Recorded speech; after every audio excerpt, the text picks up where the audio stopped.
अगर हम जमहूरियत के मानी समझें तो जमहूरियत का मानी एक ग्रीक लफ्ज है डेमोस प्लस क्रेसी। ये दो लफ्जों को मिला दिया जाए तो डेमोक्रेसी बन जाता है। डेमोस यानी पीपल, क्रेसी यानी rule, rule of people is all about democracy, यानी कि जनता का शासन, आवाम की हुकूमत ही जनतंत्र है, जमहूरियत है। अमेरिका के प्रेसिडेंट हुआ करते थे अब्राहम लिंकन। उन्होंने कहा था कि democracy is all about what? Democracy is a government of the people, for the people and by the people. जमहूरियत एक ऐसी हुकूमत है जो आवाम के जरिए होती है, आवाम के लिए होती है और आवाम की होती है। एक आम इंसान के लिए जमहूरियत के क्या मानी है? अगर इसको ऐसे देखा जाए कि जमहूरियत एक ऐसा सियासी निजाम है जिसकी कुछ खूबियां होती हैं। वो खूबियां क्या है? अगर वहां पर सभी बालिग को वोट देने का हक हो ऐसे सियासी निजाम में, तो वो जमहूरी हुकूमत है। Means that a political system is characterised by adult franchise. अगर वहां पर पीरियोडिक इलेक्शन हो रहा हो, हमेशा एक वक्फे के बाद लगातार चुनाव हो रहा हो, तो वह निजाम जमहूरी निजाम है। अगर वहां का चुनाव फ्री एंड फेयर हो रहा हो, तो वो निजाम जमहूरी निजाम है, जनतांत्रिक व्यवस्था है। जनतांत्रिक व्यवस्था में कम से कम दो सियासी पार्टियां होती हैं। ऐसी व्यवस्था में एक आजाद न्यायपालिका होता है, अच्छे नुमाइंदे होते हैं, जिम्मेदार हुकूमत होती है, स्ट्रांग पब्लिक ओपिनियन होता है, फ्री और फेयर प्रेस होता है, और एबव ऑल एक दस्तूर होता है, एक आईन होता है जिसमें लोगों के मूल अधिकारों का, फंडामेंटल राइट्स का जिक्र होता है। और वो दस्तूर सरकार के मनमानी रवैयों पर लगाम लगाता है, क्योंकि कॉन्स्टिट्यूशन जो है एक supreme law of the land है।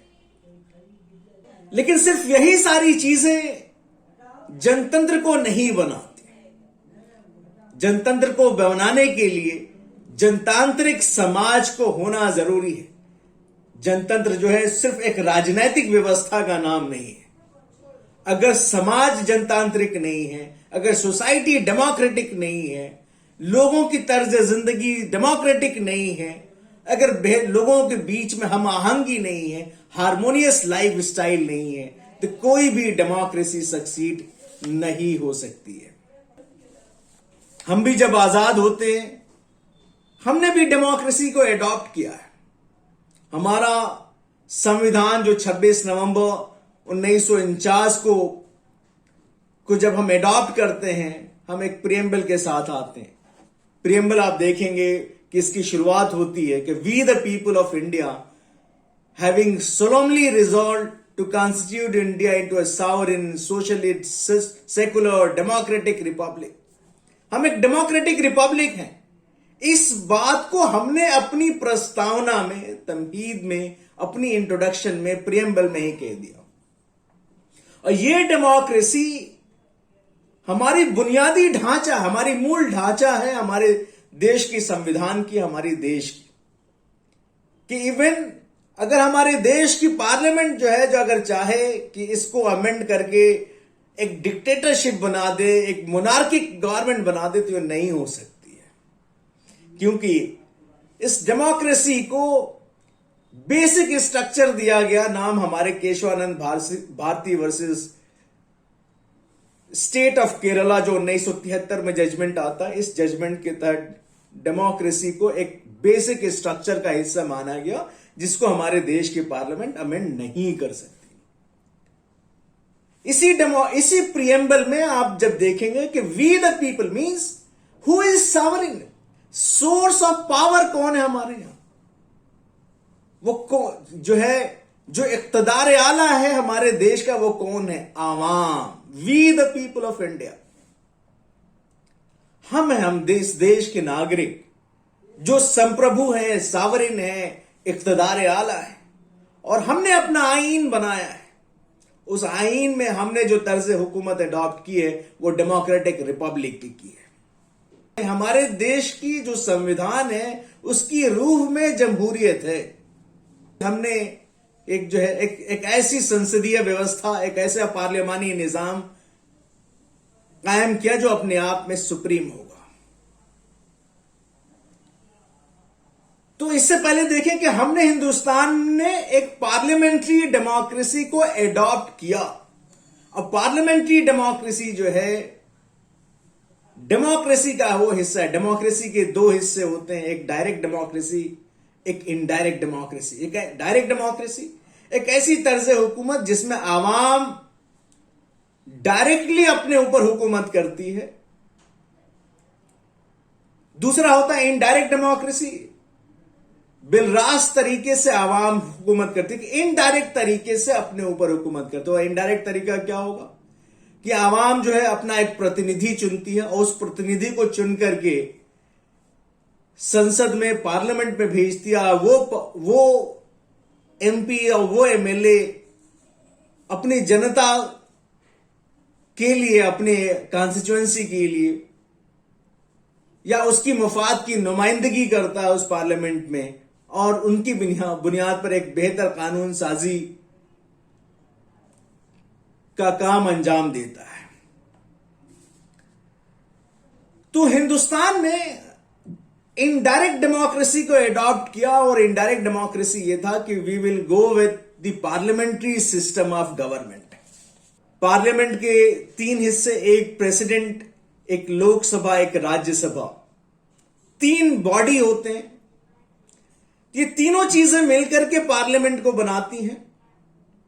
और सरकार कौन बनाता है? वो पार्टी जिसके पास बहुमत होती है पार्लियामेंट में, जिसके पास सबसे ज्यादा नंबर ऑफ सीट्स होती है पार्लियामेंट में, वो पार्टी क्लेम करती है और अपना दावा पेश करती है राष्ट्रपति को, कहती है कि हम सरकार बनाएंगे। हमारे यहां की जो हुकूमत है हमारे देश की, उस हुकूमत में, जैसे हुकूमत का होता क्या है, that what is government? Government is all about having three organs, that one is legislature, another is executive and third is judiciary. Legislature का काम होता है लॉ मेकिंग का, कानून बनाने का। एग्जीक्यूटिव का काम होता है कानून को अमल में लाने का, एग्जीक्यूट करने का, लॉ इंप्लीमेंटिंग। अगर कानून गलत हो जाए या उसे गलत तरीके से लागू किया जा रहा हो जो देश के संविधान के खिलाफ हो, तो इसको जज करने के लिए हमारे पास एक जुडिशरी भी है, एक न्यायपालिका भी है। तो लॉ एडजुडिकेशन का काम जो है कि लॉ गलत है या सही है, इसका काम करने के लिए हमारे पास एक आजाद न्यायपालिका भी है। तो ऐसा एक जमहूरी व्यवस्था, एक ऐसे जनतांत्रिक व्यवस्था जहां पर, या जहां की जो कार्यपालिका है अपने विधायिका को जिम्मेदार हो, that a democratic system in which the executive is accountable to the legislature। यानी कि जो एग्जीक्यूटिव है, एग्जीक्यूटिव से कह लीजिए कि जो हमारा मंत्रालय है, जो काउंसिल ऑफ मिनिस्टर्स है इंक्लूडिंग प्राइम मिनिस्टर, वो जो है हमारे देश की संसद को जिम्मेदार होंगी। और जो हमारे देश की विधायिका या संसद या पार्लियामेंट होगा, उसके जो मेंबरान होंगे वो कौन होंगे? वो लोग होंगे जिनको जनता ने चुन करके भेजा है खास वक्त के लिए। हमारे देश में 5 साल के लिए भेजते हैं कि हर 5 साल पर हम एक नए पार्लियामेंट को चुनते हैं। क्यों? क्योंकि हम 5 साल तक देखना चाहते हैं कि इन्होंने कैसा काम किया, किस तरह की कानून साजी की, हमारे देश की हुकूमत ने किस तरह से हुकूमत की, उसको जज करने के लिए हम 5 साल का वक्त देते हैं और 5 साल के बाद दोबारा चुनाव करते हैं।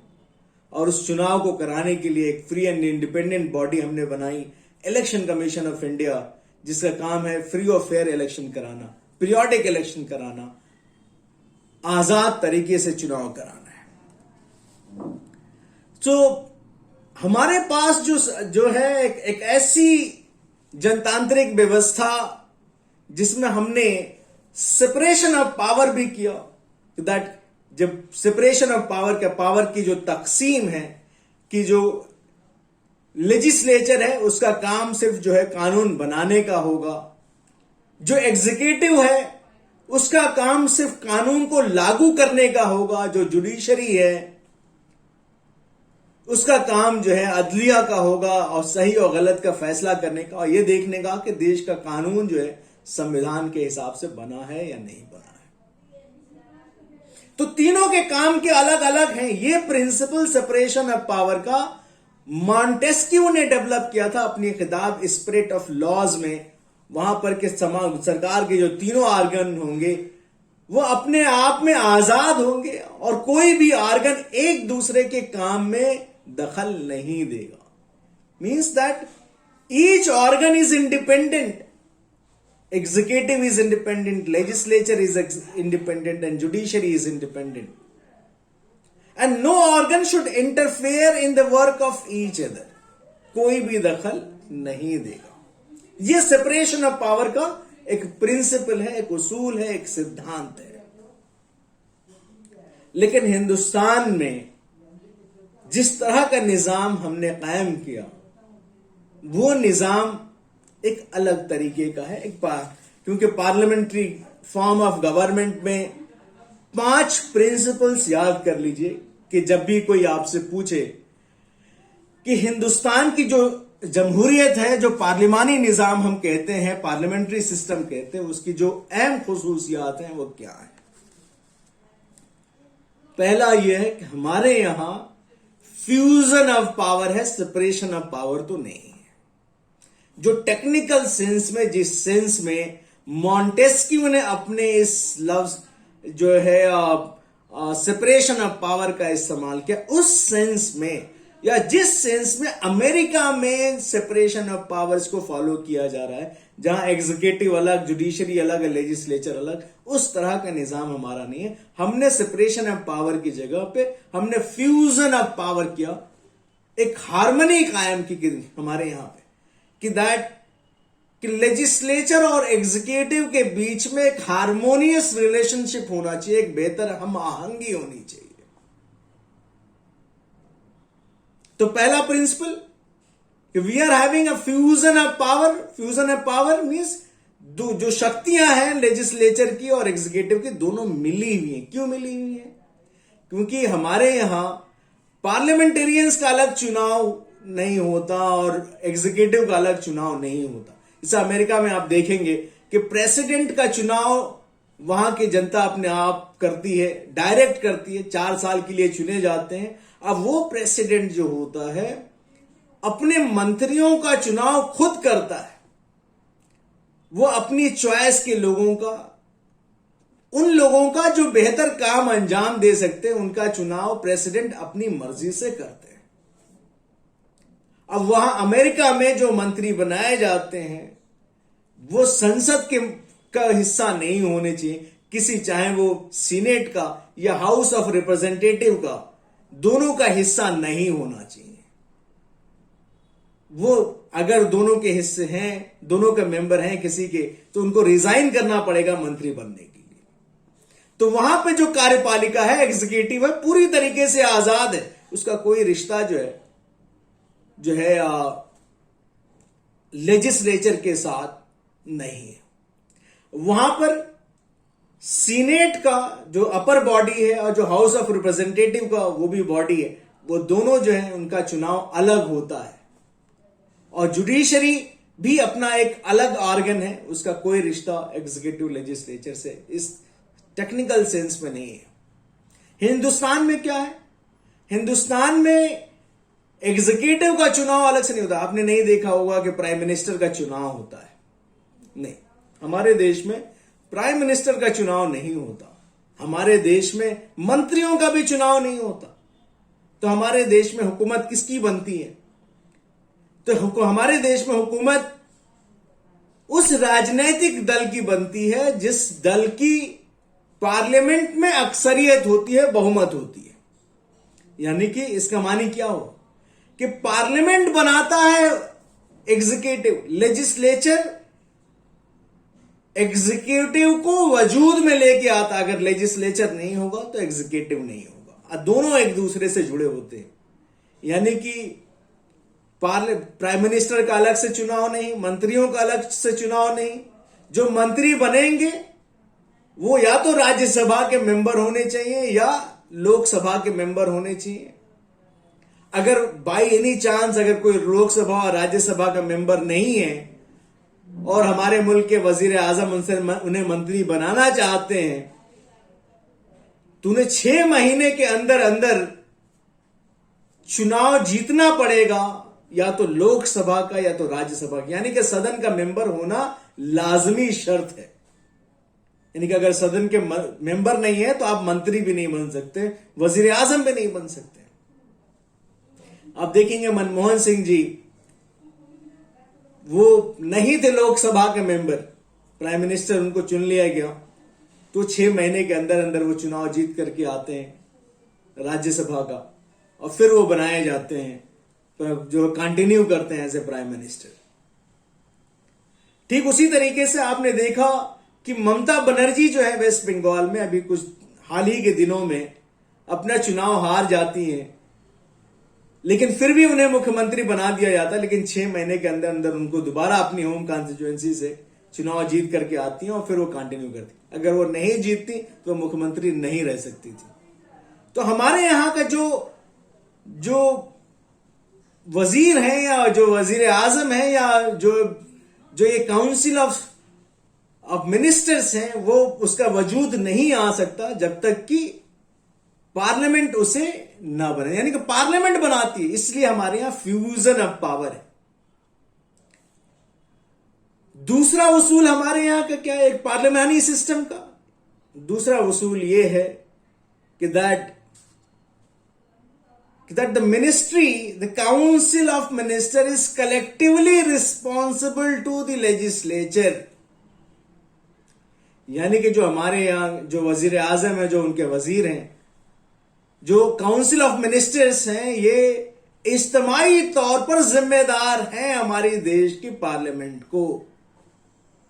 यानी कि वो ऐसा कोई भी फैसला नहीं ले सकती हैं या ऐसा कोई भी कानून का तस्वुर नहीं कर सकती हैं जिस पर पार्लियामेंट की रजामंदी ना हो। यानी कि पार्लियामेंट की रजामंदी जरूरी है।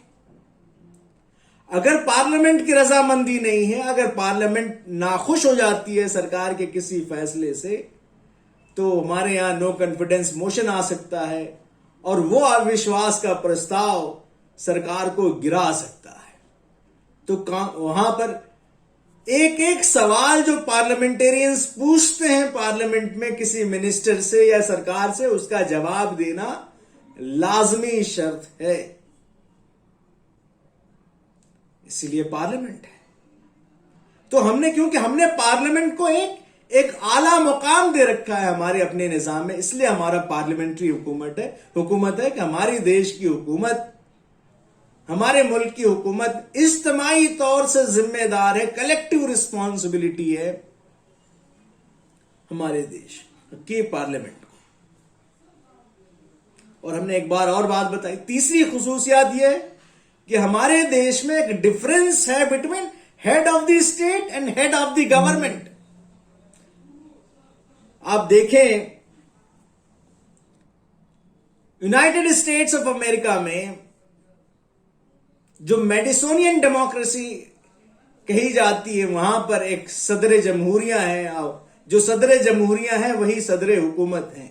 वहां पर डिफरेंस नहीं है, हेड ऑफ द स्टेट और हेड ऑफ द गवर्नमेंट में डिफरेंस नहीं है, क्योंकि जो प्रेसिडेंट है, जो राष्ट्रपति हैं, जो सदर हैं, वो हेड ऑफ द स्टेट भी हैं और हेड ऑफ द गवर्नमेंट भी होते हैं। जबकि हमारे यहां 2 हेड पाए जाते हैं, एक हेड ऑफ द स्टेट जिसको हम सदर जमहूरिया, जो जब रामनाथ कोविंद जी हैं हमारे सदर जमहूरिया है, हेड ऑफ द स्टेट है, और हमारे यहां वजीर आजम है जो सदर हुकूमत है, जो श्री नरेंद्र मोदी जी हैं।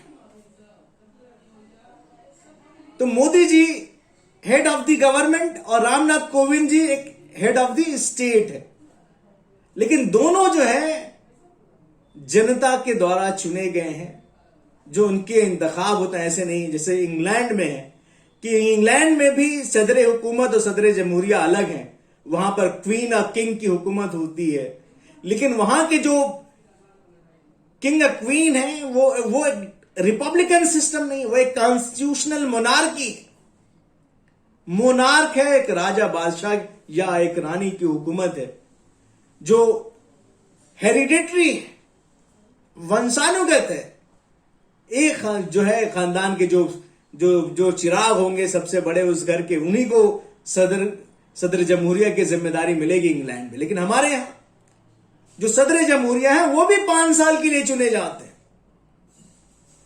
और 5 साल चुने जाते हैं, और जो है उन जो हमारी जो सदर हैं वो भी जिम्मेदार हैं। ऐसा नहीं, तो हमारे यहां के जो सदर जमहूरिया भी वो भी जमहूरी है, और जो सदर हुकूमत है वो भी जमहूरी है। चौथी जो खुसूसियात है हमारे देश की कि वो एक कॉन्स्टिट्यूशनल गवर्नमेंट को कायम करती है। आपको देखा जाए तो इंग्लैंड में आपके पास कोई कॉन्स्टिट्यूशन नहीं है। पुराने जमाने के बनाए हुए जो रस्मी कानून थे, जो पार्लियामेंट में कानून बनाए, जो उसी बुनियाद पर वहां पे हुकूमत होती है। न्यूजीलैंड में कोई आईन नहीं है, लेकिन हमारे देश में एक संविधान है जिसको एक कॉन्स्टिट्यूएंट असेंबली के जरिए बनाया गया, और उस कॉन्स्टिट्यूएंट असेंबली के जो नुमाइंदे थे उन्हें चुन करके उन लोगों ने भेजा जो उस जमाने के प्रोविंशियल स्टेट लेजिस्लेचर्स के नुमाइंदे थे, उन लोगों ने चुन करके भेजा। तो इनडायरेक्ट इलेक्शन था, लेकिन फिर भी वो चुने हुए थे। उस कॉन्स्टिट्यूएंट असेंबली ने, जहां पे पहली सेशन जो 9 दिसंबर 1946 को होती है, जिसमें सच्चिदानंद सिन्हा को पहला प्रेसिडेंट बनाया जाता है, 2 दिन के बाद डॉक्टर राजेंद्र प्रसाद जो है कॉन्स्टिट्यूएंट असेंबली के बनाए जाते हैं। उस कॉन्स्टिट्यूएंट असेंबली ने 2 साल 11 महीने 18 दिन मेहनत किया, 165 दिन लगातार बातें की, बहस किया, मुबाहिसे किए अलग अलग प्रिंसिपल से, दुनिया के तमाम बेहतरीन आईनों का मुताला किया, उनसे उनकी बेहतर चीजें ली। जो हमारे देश में जिनकी हुकूमत रही, अंग्रेजों की हुकूमत थी, गवर्नमेंट ऑफ इंडिया एक्ट 1935 से भी हमने बहुत सारी चीजें ली। यानी कि दुनिया के तमाम बेहतर जो आईन थे उनका मुताला करके उनकी बेहतर चीजें, जो हमारे यहाँ एक कॉन्स्टिट्यूशनल डेवलपमेंट्स जो पहले से चले आ रहे थे उनसे सीखा, फिर अपनी जरूरतों को जहन में रखा, और फिर एक आईन बनाया। उस आईन को हमने कहा कि that is a supreme law of the land, कि वो हमारे देश का जो सर्वोच्च कानून है वो हमारे देश की संविधान है।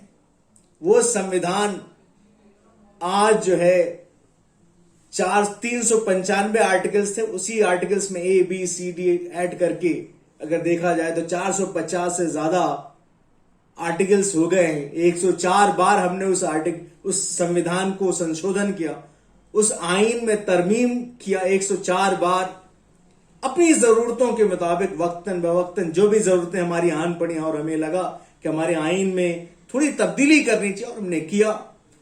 तो एक लिविंग डॉक्यूमेंट है, एक जिंदा डॉक्यूमेंट है जो हमेशा वक्त के हिसाब से अपने आप को बदला। वो आईन जिसमें 12 शेड्यूल हैं और करीब 5 अपेंडिक्सेस हैं और 25 हिस्सों में बांटा गया है। वो आईन जिसमें हर चीजों का एक बेहतरीन डॉक्यूमेंट, एक लार्जेस्ट डॉक्यूमेंट, सबसे बड़ा डॉक्यूमेंट है वर्ल्ड का, वो बताता है कि हमारी देश की जो जमहूरी निजाम है उसमें ऐसा कोई शहरी नहीं होगा जिसके मूल अधिकारों की हिफाजत नहीं होगी। उसी आइन में सरकारों की जिम्मेदारियां भी तय की गई हैं और शहरियों की जिम्मेदारियां भी तय की गई कि क्या जिम्मेदारियां होंगी सरकार की और क्या जिम्मेदारियां होंगी इस देश में रहने वाले लोगों की। और यह भी तय किया गया कि सरकार ऐसा या पार्लियामेंट ऐसा कोई कानून नहीं बना सकता या सरकार ऐसा कोई फैसला नहीं ले सकती जो लोगों को उनके मूल अधिकारों से वंचित कर दिया जाए। दैट कि एक हमारे देश में रहने वाले लोगों को हक दिया गया है, राइट टू इक्वालिटी है, सभी बराबर है, समानता का अधिकार है, मसावात का हक, राइट टू फ्रीडम है, राइट टू लाइफ है, राइट टू लिबर्टी है, राइट टू रिलीजन है, right to set up educational institutions.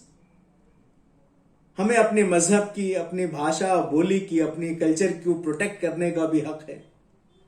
और हमें लगता है कि नहीं, हमारे अधिकारों का उल्लंघन हो रहा है, खिलाफ वर्जी हो रही है, तो हम इसके खिलाफ डायरेक्ट हाई कोर्ट और सुप्रीम कोर्ट में भी जा सकते हैं। इसका प्रोविजन आर्टिकल 32 में कॉन्स्टिट्यूशनल रेमेडीज के तहत, जिसमें कई तरह के जो है रिट्स दिए गए, चाहे वह हेबियस कार्पस का हो, मैंडेमस का हो, सर्सुरेरी का हो, क्यू वारेंटो का हो, कई तरह के रिट्स दिए गए जिसका इस्तेमाल करके हमारे देश की जनता जो है सरकारों को या दूसरे जो प्राइवेट एंटिटीज हैं जो एक्सप्लॉइट कर रहे हैं उसको हम जो है इस्तेमाल कर सकते हैं। तो ये देश का आईन जो है जो इस बात को कहता है कि ऐसा कोई कानून नहीं बन सकता जो संविधान के प्रावधानों का, जो प्रोविजंस का उल्लंघन करे। अगर ऐसा कोई कानून बन जाता है या ऐसा कोई फैसला सरकार ले लेती है तो वहीं पर न्यायपालिका होगी और न्यायपालिका उस कानून को उस हद तक गलत करार दे देगी जिस हद तक वो हमारे देश के कॉन्स्टिट्यूशंस को वायलेट करते हैं, उसके खिलाफ वर्जी करते। तो एक ऐसा निजाम देखिए कि जहां पर हमने चेक एंड बैलेंसेस भी क्रिएट किए हुए हैं कि कोई भी जो संस्था है अपने दिए हुए इख्तियारात जो हैं, जो उनकी शक्तियां, उससे ज्यादा का वह इस्तेमाल नहीं कर सकता। तो सेपरेशन ऑफ पावर तो है, जुडिशरी और एग्जीक्यूटिव जुडिशरी में एक दूरी तो है। कम से कम judiciary is separated from legislator and executive. एक आजाद न्यायपालिका का तस्वुर है और हमारे आईन में इस बात का जिक्र है कि that judiciary is independent of legislature and executive, इस बात का है। तो हमारा जो देश है जो कॉन्स्टिट्यूशनलिज्म में यकीन रखता है, संविधानवाद में, और ये संविधानवाद क्या है कि हमारी जो शासन प्रणाली होगी, हमारा जो गवर्निंग सिस्टम होगा, हमारी जो तर्ज हुकूमत होगी वो आईन के हिसाब से होगी, न कि किसी खास सियासी जमात के या किसी खास शख्स की जरूरतों के मुताबिक या अक्सरियत के मिजाज के मुताबिक। ऐसा नहीं हो सकता। तो हमारा जो संविधान है that protects the rights and liberties of the people. तो इसीलिए कहते हैं कि हमारी जो देश की जमहूरियत है वो एक कॉन्स्टिट्यूशनल डेमोक्रेसी भी है और जो एक कॉन्स्टिट्यूशनल गवर्नमेंट का तस्वीर पेश करती है। जो पांचवी जो हमारी जो खुसूसियात हैं वह है रूल ऑफ लॉ का। हमारे देश में कानून की हुकूमत होगी, रूल ऑफ लॉ, जिसको कभी डाइसी ने अपनी मशहूर किताब में लिखी थी। ये जो नजरिया है कि हुकूमत जो होगी कानून के हिसाब से। और जब rule of law means that nobody is above the law, कोई भी कानून से बड़ा नहीं है, चाहे देश के राष्ट्रपति हो, प्रधानमंत्री हो, या आम नागरिक हो, या गरीब हो, मजदूर हो, कोई भी हो, कोई भी कानून से ऊपर नहीं है। और everyone is subject to the law, हर इंसान कानून के समक्ष बराबर है। Everyone is equal before the law. कानून की नजर में हर शख्स बराबर है। That law will treat everyone equally. कोई भी ऐसा कानून नहीं बनाया जा सकता जो आर्बिट्रेरी है, जो मनमानी है, जो किसी खास धर्म को, किसी खास जाति को, किसी खास इलाके के रहने वाले लोगों को, कोई खास बोली बोलने वाले लोगों को, या किसी खास नस्ल को, गोरों को या कालों के बीच में फर्क करे। नहीं, ये सभी के लिए कानून बराबर है और एक तरह के जुर्म की एक ही सजा होगी और हर इंसान को उसकी गलतियों की जो सजा सुनाई जाएगी वो एक ड्यू प्रोसीजर को फॉलो करते हुए की जाएगी, प्रोसीजर के तहत बनाई जाएगी। कानून आर्बिट्ररी नहीं हो सकता। हमारे लिए काफी सारी चीजें हैं जिसका एक तस्वुर पेश किया गया है। रूल ऑफ लॉ जो तस्वुर करता है एक जिम्मेदार हुकूमत को, एक रिस्पॉन्सिबल गवर्नमेंट होगा, एक ट्रांसपेरेंट गवर्नमेंट होगा जो पारदर्शी सरकार की होगी, एक ऐसी हुकूमत जहां पर लोगों के अधिकारों की हिफाजत होगी, एक government which protects the rights of the people, fundamental rights of the people. तो ये जो तर्ज हुकूमत है वो तर्ज हुकूमत जो है रूल ऑफ लॉ की होगी। हमारा देश अपने आप में एक बहुत ही महत्वाकांक्षी जनतांत्रिक व्यवस्था है जिसमें हम लगातार कोशिश कर रहे हैं और आज हमारी सक्सेस ये है कि हम अपनी जनतंत्र को बचाए हुए हैं। आज भी हमारे यहां पे जनतांत्रिक संस्थाएं हैं जो काम कर रही हैं, एक संविधान है जो आपके अधिकारों की रक्षा के लिए हमेशा तत्पर है, एक न्यायपालिका है जो काम कर रही है, जहां हर अच्छे बुरे कानूनों का एक एडजुडिकेशन हो रहा है। हमारे यहां शहरी हैं, पब्लिकली स्पिरिटेड सिटीजन्स जो लगातार सवाल भी उठा रहे हैं अगर जब भी सरकार मनमानी होती है या गलत कानून बनाती है। तो हमारा देश एक बेहतरीन डेमोक्रेटिक सिस्टम का एक परफेक्ट एग्जाम्पल है जिस पर हमें नाज होना चाहिए। This is what I wanted to say about democracy. अगर आपके पास कोई सवाल हो तो आप पूछ सकते हैं।